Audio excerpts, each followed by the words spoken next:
morning. Sorry, that was so loud. Welcome to the first Superintendent's Forum of the year. I'd like to thank Holtz Electric, who's not here, for being our sponsor.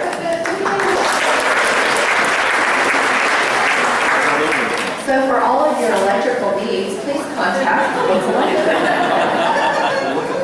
You guys will stand, we'll do the pledge of allegiance. I pledge allegiance to the flag of the United States of America and to the republic for which it stands, one nation under God, indivisible, with liberty and justice for all. Thank you. We have a new employee with us today that I inadvertently did not recognize on Monday. Our new practical nursing instructor, David Dye. David, if you'd like to sing.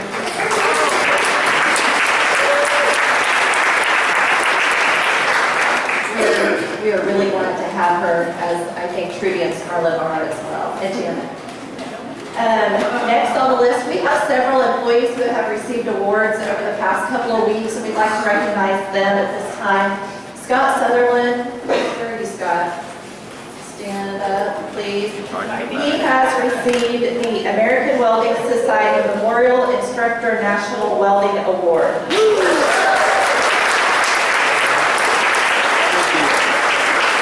This is a pretty big deal. He received a nomination from one of his advisory board members who works at Phillips, and it went through a regional process and then another process, and now it's got to the national level, and he actually won the national award. And he's only a co-recipient because they awarded one for high school level and then one for the college level. So he's really the high school winner, so a big award for him.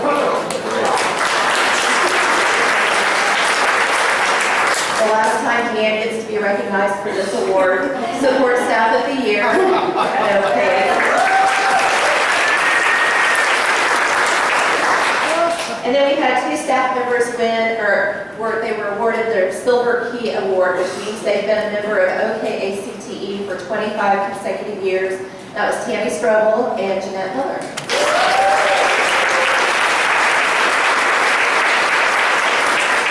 So keep paying those dues, and you too can one day win another. Mr. Fields, are you ready? Oh, we forgot his music. Hold on.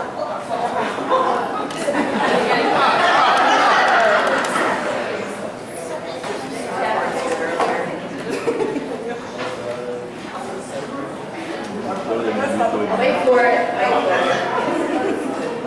Or maybe not. Where'd it go? Anyway, Mr. Fields.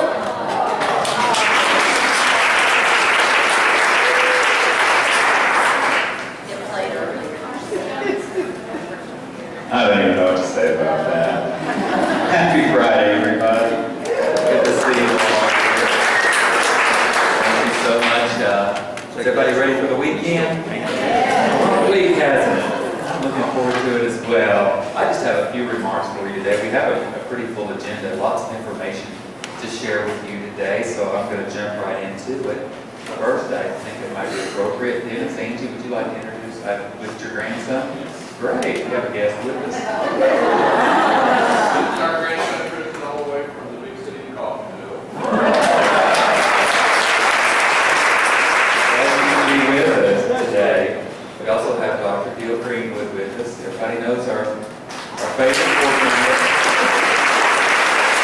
I want to tell everybody that Gil was nominated to be a member of the Oklahoma Association of Technology Centers Board of Directors at our August conference. So the two of us together will be a part of that for the next 3 years. So thank you for going and being on Dr. Greenwood. We should have a great time driving to Oklahoma City over the weekend. So, I was actually being serious. We did have a board meeting last night and got a few things done. And the major thing that we do at the August board meeting is approve our operational plan for the upcoming year, which really outlines what we're trying to accomplish this year. And it's important because it all affects our salaries and our bottom line. So that was approved, and Kim will bring you up to speed on our FY13 operational plan in just a few minutes. This time, as I close out, we have a few White Bison awards to give out. That time of year again, but we have 3 of those. You can help me there? All right. The first one is Colleen. Congratulations, Colleen.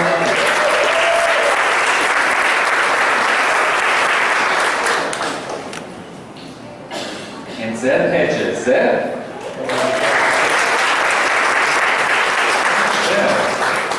And then finally, Kelsey.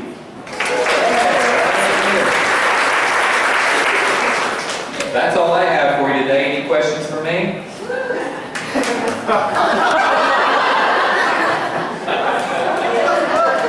That was Susan Peterson. Everybody have a great weekend. Thanks so much. Who's up next? Okay, Larry presented last night his work group plan and goals and accomplishments from last year. So Larry's going to share his plan with you. Give him a hand. Thank you. Well, I know it's been a year for this thing. First of all, I'd like to thank you all. We're Strategy Center is now about 13 months old, just a little over than that. We've had a great year. We've got an awful lot of support from administration, staff, and everyone here. It's been really a good experience for all of us. We're kind of defining our roles and what we do in Tri-County, and we really appreciate the support we've been given. Here's highlights some of the things that we do: our customized training.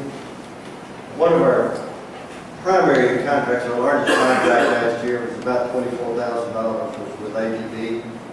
We did an extremely customized HTML coding class for them.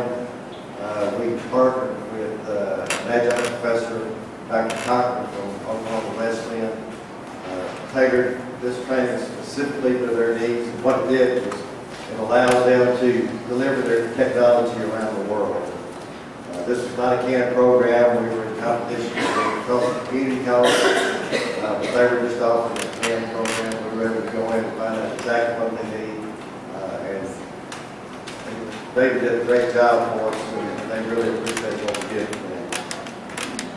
Siemens, Terrantanya, this is our second largest contract. Terrantanya delivered this, some of their Covey certified, the 5 choices. And we got great reviews from the administration at Siemens as how this has already affected the way that they communicate, the way that they do business. They are, again, taking to death, and we're going to do some additional work. Next thing is the Tri-County Technology Center at Huska Business Development Center.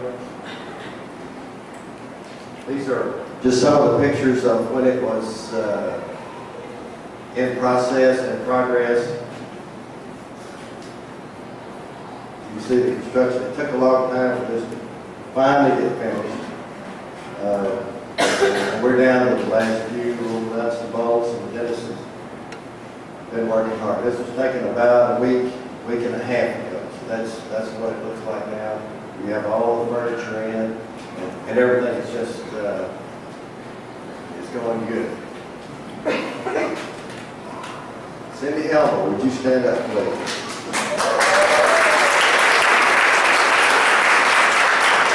She's our new site coordinator, and what we had planned for that position is someone to kind of open the doors, keep the doors open, keep the clients happy, make sure everything's taken care of. Cindy brings a lot more to that position. We stole her from a bank in Huska, First National Bank. She's been there for 32 years. So she's been past president of the Chamber of Commerce. Her husband is the current president of the Chamber of Commerce. She comes with a lot of knowledge, a lot of experience, and we're going to use her in a more intense role rather than just opening the doors. So she's going to do some training for us with new businesses, and we're tickled to death to have her. Our sights weren't set quite as high when we started interviewing, but once we found Cindy and found out she was available to go work with us, I mean, it was kind of a no-brainer. Our building over there is 20,000 square feet. got 10 office spaces and 5 varying sizes industrial bay. 2 classroom setups, and a break room and a conference room. And we're already getting a lot of interest in it. We've got a couple of business plans that we're already looking at to hopefully get our first client in very quickly. Grand opening, all of you are invited.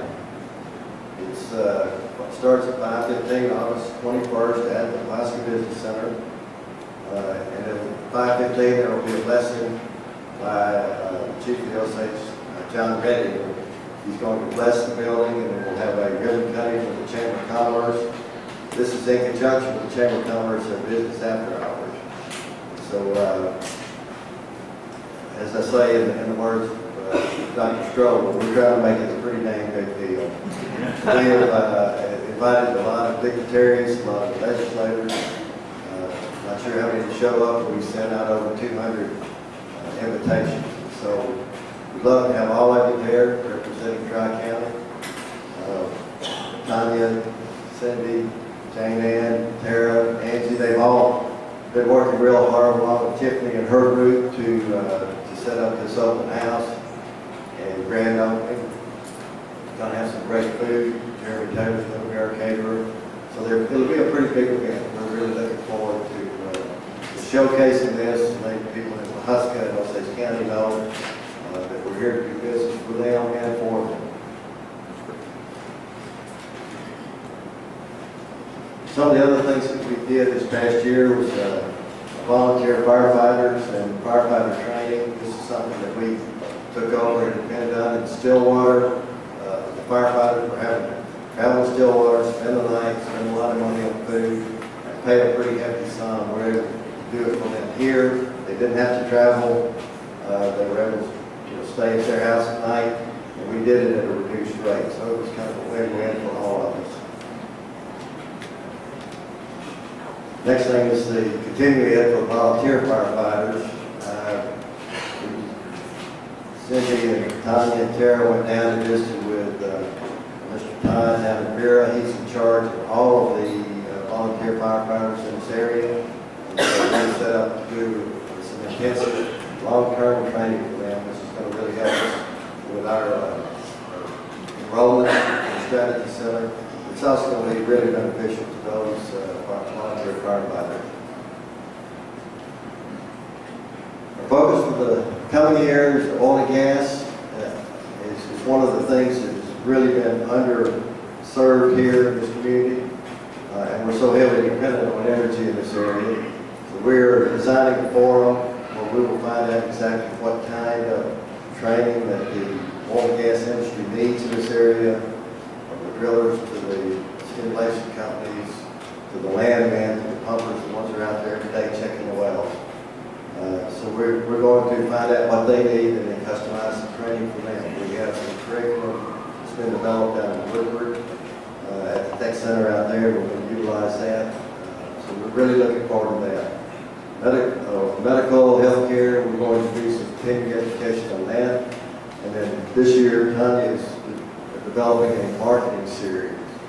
The Chamber of Commerce did a survey this year. And the one problem that most companies said was their biggest problem was marketing. So we're developing a marketing series to kind of meet that need. Again, that's kind of what we try to do. We don't try to find something and see who wants it. We try to find out what they want and then offer it.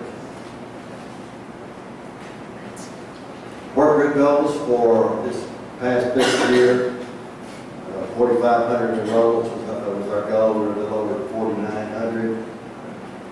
Our revenue goal was 75,000. We were at 101,000.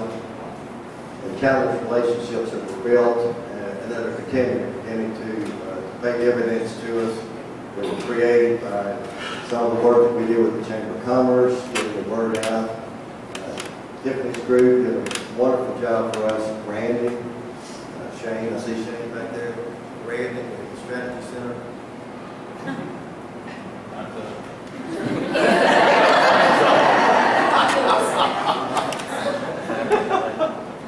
Anyway, that says branding, Strategy Center. Again, thanks for Tiffany and their group, Shane.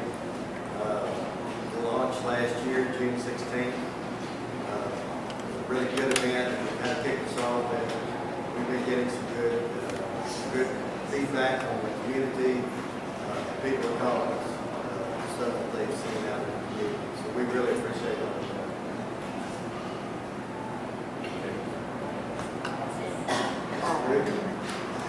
I'd like for all my staff to stand up. Cindy, Jane Ann, Tanya, Tara, Angie. Go ahead.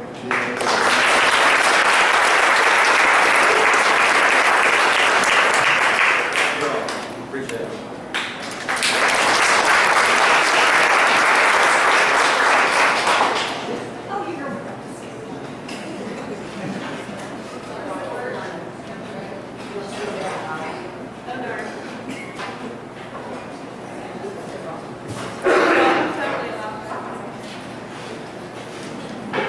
Okay, can you guys all hear me? I get told I have a big mouth quite a bit, so. Okay, I wanted to show you for FY12 where we ended up, since, we tracked our progress all year long, and then we come back, and then nobody really ever kind of knows where we ended the year at. So, look at our bar. Yay!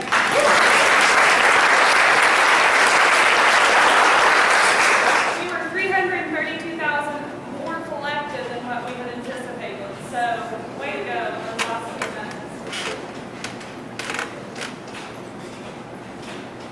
Okay, and then this is the end of FY12 here. So that shows you everything was still the same. We were trying to plan for a $2,275,000. That's kind of we went through the whole year. Carried forward as of June 30th, we went carried forward $2,607,000. That's the largest carry forward we've ever had. So way to go.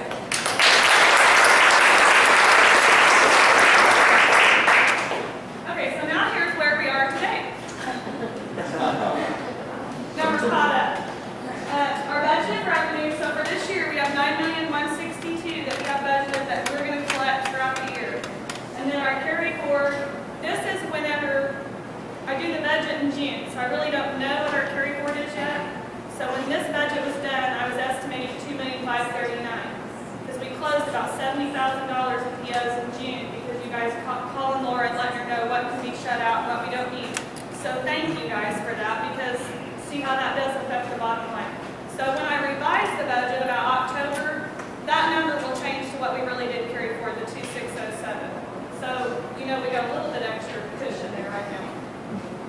So if we minus our budgeted expenses, we have $9,501,000. So our projected carry forward, what we have budgeted right now is $2,002,000. Revenue that we've collected so far today is $3,053,000 because that includes our carry forward of about $2,006,000. So, and then if we still spend everything, we'd be $6 million in the hole. So you have to come up with something. So we still need to collect $8,648,000 to hit our goal. But of that, some of that's going to come from the formula and from our tax dollars. So what's left for us to collect local dollars is $2,102,000. Doesn't sound like a lot for we have 11 months still left to go, but it is. So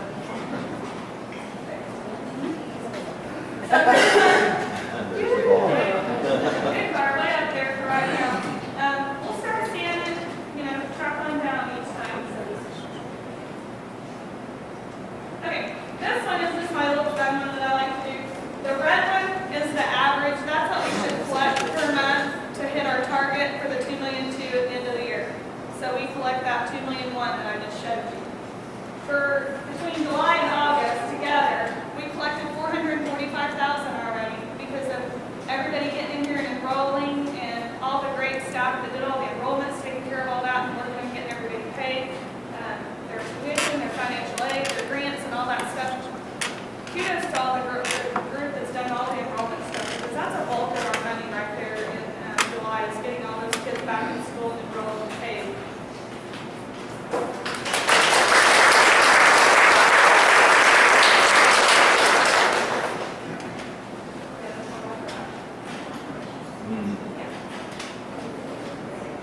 Okay, so now we're going to go into the operational plan that Mr. Fields talked about that we approved Thursday night at board.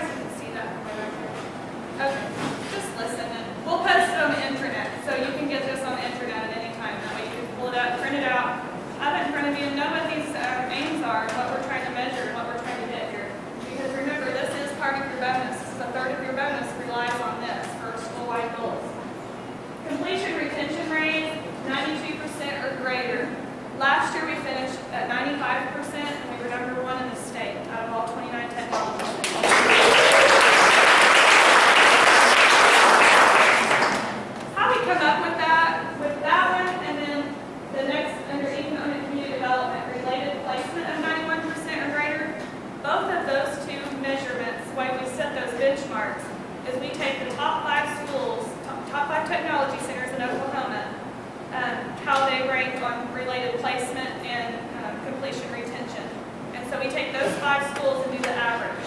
Well, we were the top school, so we're kind of thrown in there on that average, which makes the average really a little bit higher.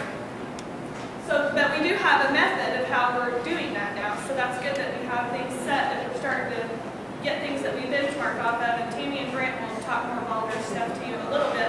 But benchmarks are good, so we've got benchmarks set for those two now. Graduate licensure certification rate, 96% or greater, and 99% of our graduates last year got some sort of a certification or licensure before they left here. A lot of that was due to Tanya Ennis' wonderful efforts to get everybody some sort of a testing certification and funnel them all through to make sure they all had that opportunity.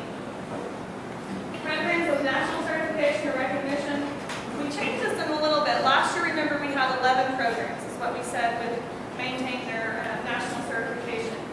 Now we changed it to a percentage, because in our Vision 2020, we say it in a percentage. We want 75% of our programs to be national certified.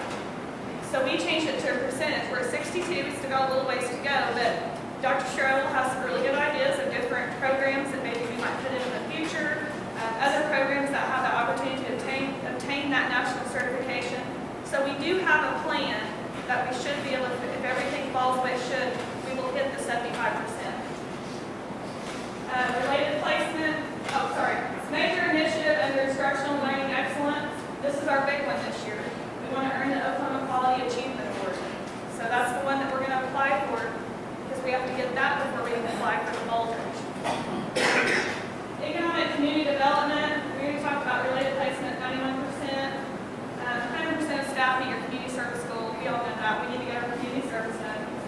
60. These next two, now we kind of changed a little bit. If you remember last year, we had average wage of our graduates would be $13.38, or $13.01, I think is what it was, and we hit $13.38. We decided to split those out because you have adults and then you have high school. Some of those adults, like the dental hygiene program, they skew that number big time because they go out and make pretty good money, $35, $40 an hour. And then you have others that, yeah, childcare. Jolene's like childcare. They don't so much. And so we're trying to get it to where we can split that out. So we split it out and said, of our high school graduates, we're wanting them to go on to post-secondary education anyway. That's kind of our goal. We want to funnel them through to post-secondary. So we want 64% of our graduates to go on to post-secondary education. That is another one that we're also using between those top 5 schools. So those same top 5 schools that we did on the other two, that's the same kind of benchmark we're using there. Average wage of adult graduates, so those full-time adults that graduate, we want them to go out and at least make $13.50 or higher. And we're kind of benchmarking that one this year and figuring out a good way to really get a number that what is a viable wage for the adult students. Fiscal and operational effectiveness, we always look at the direct classroom support. We only got 63%. That's what it was last year. The next two are high school and adult students served. We had this one last year where we want to do 478 high school students. That's 92% of our capacity. So that's pretty good capacity. If we can get 92% of the actual spots that we have that we can fill, that's a good number to be at. And 215 adults, that's 100% capacity. So we want to have 100% full of the adult slots that we can get full. Total enrollment, we bumped this up. Our plan last year was we bumped it up 500 each year so we could hit our Vision 2020 goal. Last year we were at 10,000 was our goal. Leadership chose to bump it to 11 because we ended at 10,008 last year. So we think that's very viable. We can do that. With the event center, we're going to get some more people in there, and Larry's group, building those relationships and more enrollments, we think we can hit 11. The new one that we added here, the fiscal and operational effectiveness, our major initiative, we're going to put this on here this year. We want a fund balance of $2,375,000 on May 15th. How we came about that number? Remember the $2.2 million carry forward that I told you? That's what we're looking for. Right now we have that budget. Bonuses are going to cost us roughly $175,000 by the time we pay taxes and stuff on them. So we want to have the $2.2 million plus our $175,000. If we have that $2,375,000 on May 15th, I'll crunch the numbers and figure out where we're at. If we have it, we're going to pay out 100% of our bonuses. And so then everybody gets credit for that because we've all worked together as a team.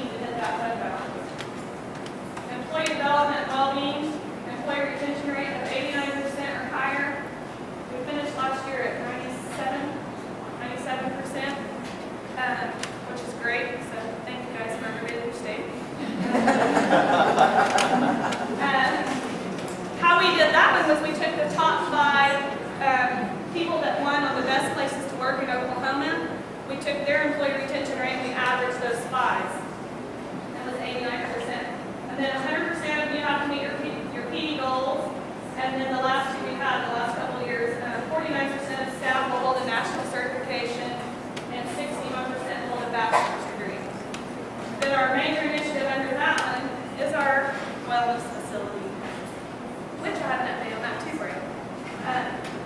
We are starting, so that's all on that. Does anybody have any questions on that one? Okay. We are starting the fitness facility, wellness facility. We don't have the technical name for it yet. Dennis, Chuck, and I will be working on that together with the architect and the construction management. Right now, we're looking at a couple different companies to get bids for their fees and what they might charge to handle that project for us. Once we get that company determined, we'll start. The architects have already kind of came in and we've done a quick walkthrough, kind of what our ideas are, our plans are. They'll get started on the drawings. Our renters will be out September 30th, and our plans are to get in there right after that shortly and start construction. So Kim's goal is to have it done by spring break. Now, wait till we hire our construction management. They might not like my idea very well, but we'll see what we can do about maybe getting that done by spring break next year. So that way everybody can start utilizing that, hopefully before you guys leave for summer break next year. Okay, next we have Mr. Jason Godfrey. He's going to give us an energy update on how we've been doing all summer long since we haven't had a lot of lights on all summer. We'll see how we did. It's good news.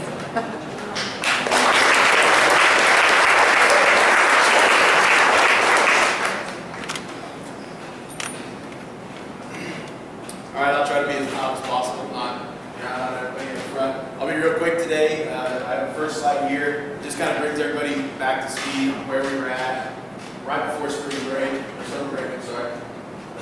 We had, through April, lowered our usage 1%, but because of the rates, our bill had actually gone up 5%. I have some of the numbers over there that say 5,000 kilowatt hours, but our bill had gone up $500. Remember, we had the February excuse, which if you took that out, the fact that we hadn't been in the school year previously, we had done a pretty good job, kind of consistently about a 2% decrease in electricity. So we have our May, June, and July bills. Now, after everybody left for the summer, I came back up the next day, got a set of keys, and walked through the main building and the manufacturing building, fully expecting to turn off hundreds of computers and printers and unplug microwaves. You guys did a great job. I turned off maybe 5 computers, and I think I unplugged 1 microwave. But I was amazed, blown away. You guys did such a great job.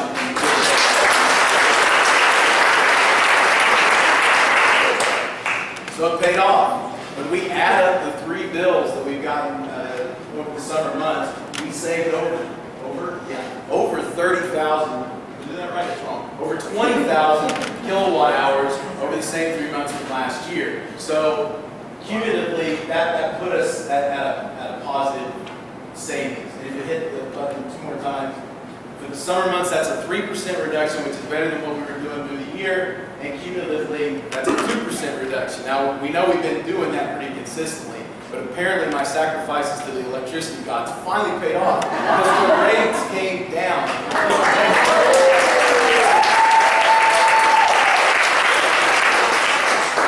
Year to year, we saved $6,000 on our electric bill this summer, which is, if you hit the button, a 10% reduction in our bill. We're finally in the red. We have a 2.4%. Is that right?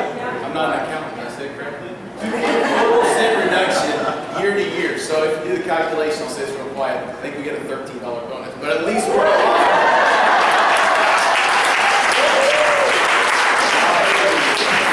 The last thing I'll say, August and September last year were our biggest electric bills because the rates were high and because we used a lot of electricity. So just keep doing the things that you're doing. Be cognizant of your electricity use. And that's it. Thank you.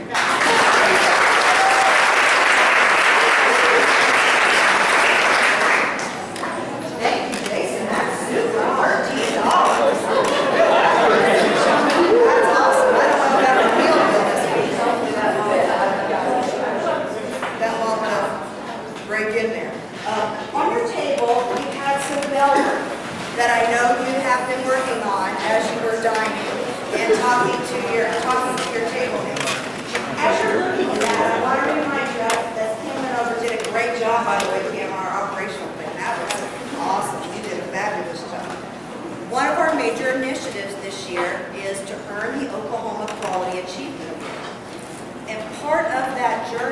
help all of us understand what Baldridge is and what that's all about.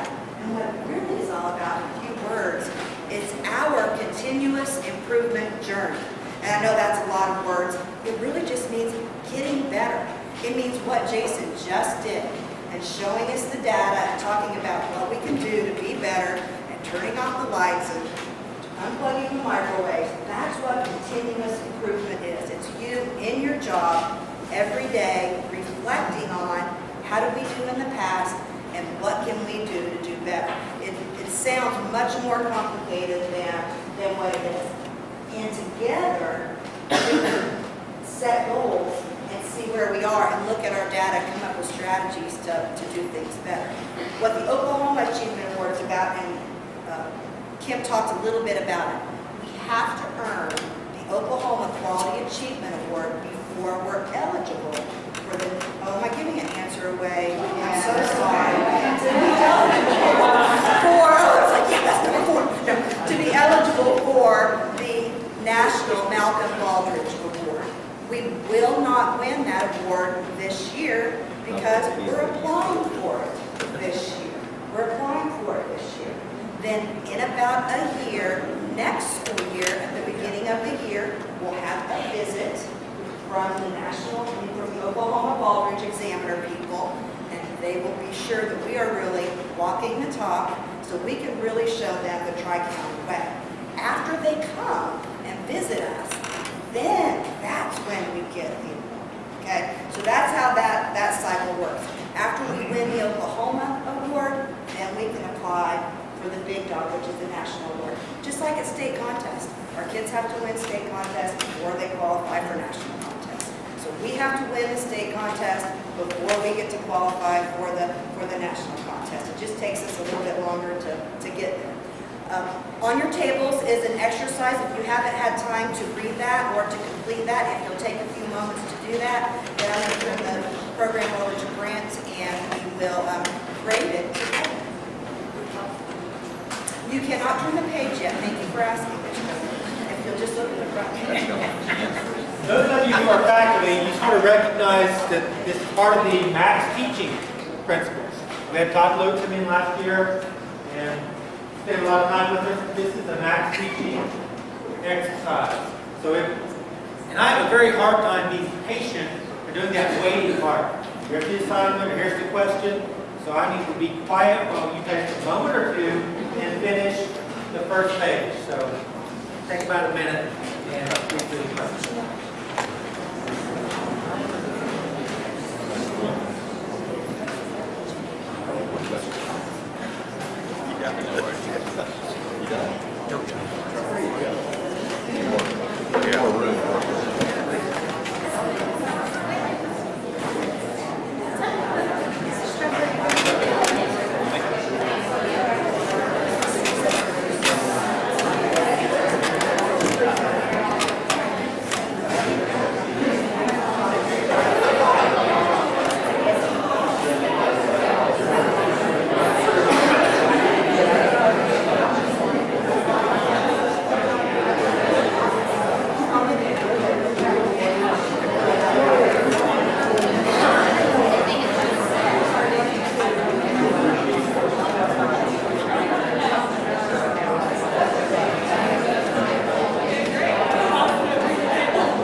From the max teaching practices, the next step would be a reading assignment to really drill in the knowledge that they should be getting.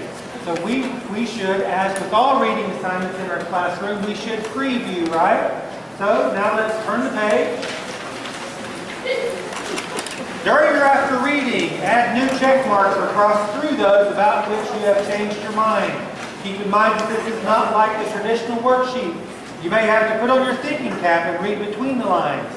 Use the space under each statement to note the page, column, paragraphs where you have found the information to support your thinking. So whether it's right or wrong, you need to document where you found that answer. So now let's preview. We have bold. What is it? We're referring to the Quality Award.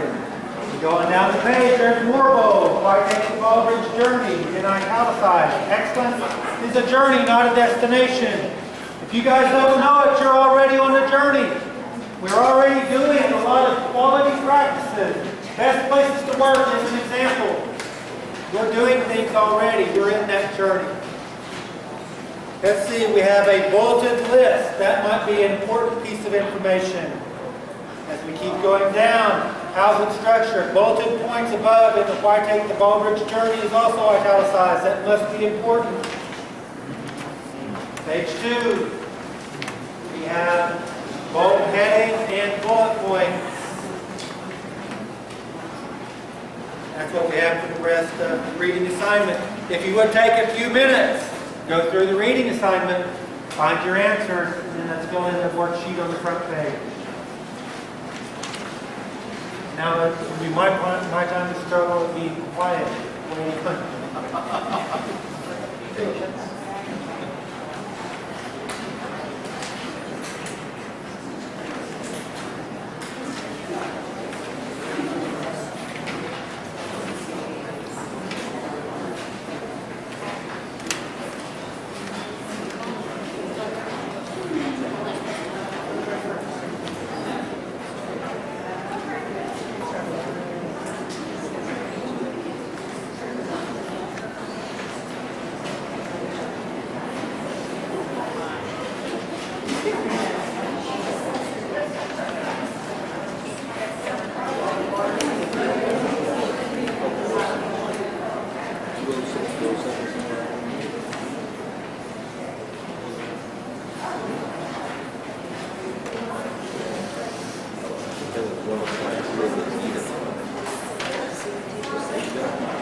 Press for nay. Go ahead, we'll go through the rest of this together. Number 1, Tri-County Technology Center began exploring the Malcolm Baldrige National Quality Award application process in the school year 2009-2010 as part of Mr. Fields' Vision 2020.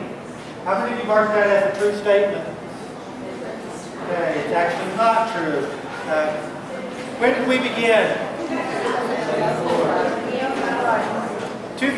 2002 is when we really first visited a conference, but 2004 is when we actually made it a part of our way of thinking, our way of doing business. We attended a Hawaii Quality Conference in 2004. Number 2, which was given away in a couple of our presentations, which that's all fine. And I want to mention about our financial update every month. If you guys talk to other technology centers, nobody knows what's going on with their money. We have it in front of us every month. Our bonuses, we know today that if we carry forward, what was it, $2,375,000 May 15th, if you've met your goals, you get a bonus. If we don't meet it, we're all in the same boat together, we don't get bonuses. It's in front of you today. That's part of this quality movement. It is educating your staff where the school stands. We're already doing some of these things. So when you're asked by an examiner during our site visit, do you know these things? You need to think about it. Okay, those are things we know. We know that. They're not going to walk around and ask Lyndall, Tammy, leadership. They're going to talk to staff. They're going to go out, get in the middle of you guys. They're going to ask you little simple questions. That's why we're having this today. That's why it's a main focus of professional development and lunch and learns, so that when they ask, you know. If you don't know, you know where to find it. Pretty simple. Number 3, the Malcolm Baldrige Quality Award provides criteria for organizations striving to achieve world-class performance excellence in critical business areas. True? Yes. Page 1, second line. Number 4, the award process includes submitting copies of your organization's most recent Oklahoma Department of Career Tech and North Central Association accreditation visits. True or false? False. It is false. It has nothing to do with your accreditation. That was page 2, section 1. There's no reference to accreditation. Number 5, the 8 performance excellence criteria are leadership, strategic planning, customer focus, measurement, analysis and knowledge management, workforce focus, operations focus, results, and data management. Is that a true statement or false? It's a trick question because there are only 7 criteria. We do not have data implementation as one of the criteria. Number 6, the 50-page application. 50-page application. Those of us who have been examiners, and it's a great experience to learn about the criteria. 50 pages of everything you do with quality is a big dang deal. It'll be hard to, we do so many things well, we're going to have to leave things out. It's a hard process. 50-page application is reviewed by a team of experienced professionals twice to determine if the application is even worthy of a site visit. That is true. It's actually true for Baldrige. When we do the national award, which is where this information comes from, in Oklahoma, everybody will get a site visit. We'll do our application, we'll submit it in May. Examiners will go through it sometime in September, October, probably August or September of 13. We'll have a team on this campus visiting us and doing our evaluation. Number 7, the Tri-County Technology Center's quality journey has resulted in being recognized as the best place to work in Oklahoma for 3 consecutive years. That's actually false. Trick question. We're number 9 2 years in a row and number 5 this year. But false statement, but big deal. That's pretty dang good. The best places to work is a part of the Baldrige continuous improvement philosophy. Okay. Number 8. In 2012, the TCPC workforce, that's you guys, you are our workforce, made monthly financial contributions to the TCPC Foundation for a total of $2,100 per month. Is that true? We get $2,288. You know, that's the kind of information that just goes to prove we are already on this quality movement. Mr. Fields mentioned the other day as a result of our savings plan, $1,200,000 or so in 4 years. You know, and if the market just continues to grow, we're going to have double that. Or if it starts to grow again. But in 4 years, whether even if it stays flat, we should have, you know, 4 million. Whatever it's going to be, we're going to continue growing. As faculty members, I encourage you guys to continue using your MAX teaching principles as staff and workforce. Educate yourselves on the Aldrich criteria a little bit. Take advantage of the lunch and learns so that we do achieve these milestones as part of our long-term vision of 2020. Thank you. I did want to recognize there is a Baldrige process team that is helping implement and write the application and conduct professional development. These people, as Corinza tells me when I get her help on something, she was voluntold to do something. So these people are volunteering their time away, way above and beyond their additional job duties, which we all have big jobs anyway. So I really appreciate them. Jamie Ryan.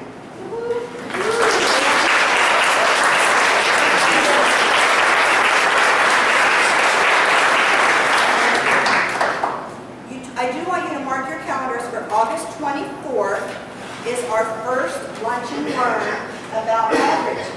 You get a point, okay? August 24th, and I don't know where that'll be, wherever Darlene tells us to go. That's, Darlene's like, I didn't know you needed a room. Yes.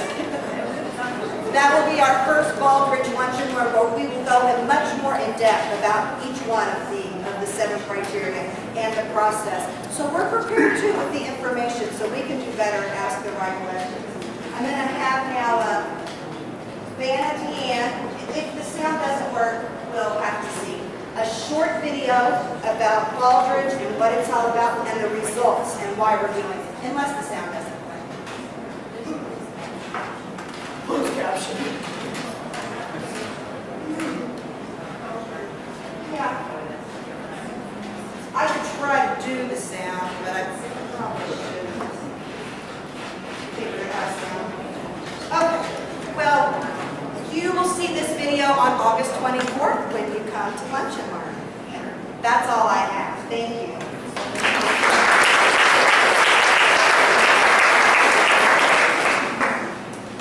So to follow up on a couple things, first, Jason's presentation with the Green Committee.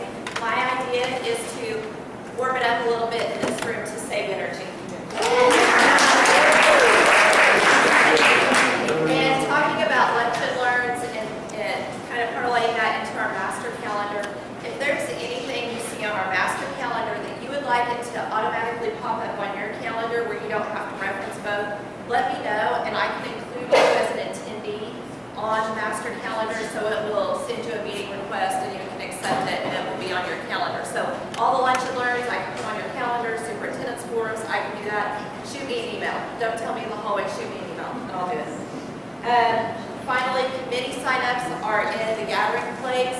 Please take a walk through there and sign up for a committee. Committees will start meeting before the end of August. We have a lot of things that we need to start working on. So, does anybody have anything else? All right, have a great day.